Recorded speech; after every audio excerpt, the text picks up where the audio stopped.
All right, here we are, hole 2. I can't remember what it is now. I did go ahead and forfeit that one out. Okay, this one. We'll probably play this 2 different ways. I'm going to equip a couple different options here. Oh, no. Let me keep this bag. I'm going to modify one of my other bags. Put rocket on just in case. Actually, let me see if I can, think with my actual brain for a second. So these are the 3 bags I'm going to go. There's a fairway hop shot. You can usually use one of these 2. So I'm going to make sure that I have both of those on. I don't know what the wind direction is. Similarly, we're also going to go for a rough bump shot as well. I'll probably do one of each for you guys for this division, as there's benefit to both. I prefer the rough bump. That's how I've made hole-in-ones here. At a much higher rate is going for the rough bump.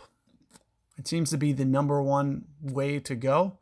It's also the toughest to execute, though. So with that in mind, I am going to set up for it first. And you can see with kind of where I'm aiming. Wow, I'm not used to seeing that. Oh, there it is. There it is. So you can actually see how kind of it's all over the place with the ball guide as well. So you can see why this shot is so challenging, as the ball guide just kind of jumping all over. But you can see right around 1.5.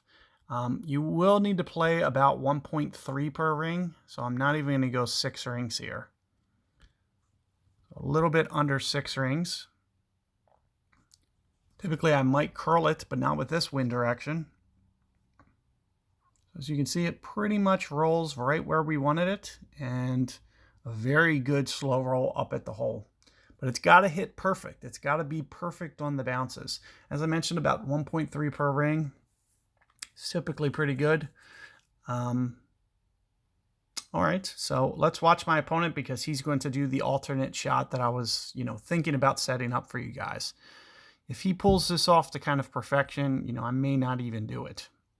So you can see with what you can do, you don't need to crank it up to the full. It's actually dumber to crank it up to the full. Yeah, this is actually a worse shot, because all this is going to do is it's going to make the ball not roll. So typically you'll want to go maybe about 7.5 on the backspin. What that'll do is it'll give you a little bit more roll out. This is going to be more of a stop shot, so it's going to be much harder to roll into the cup. So what you'll typically see is the last hop, it just stops right on the last bounce. So why do that? I mean, are you going to land it right on the hole?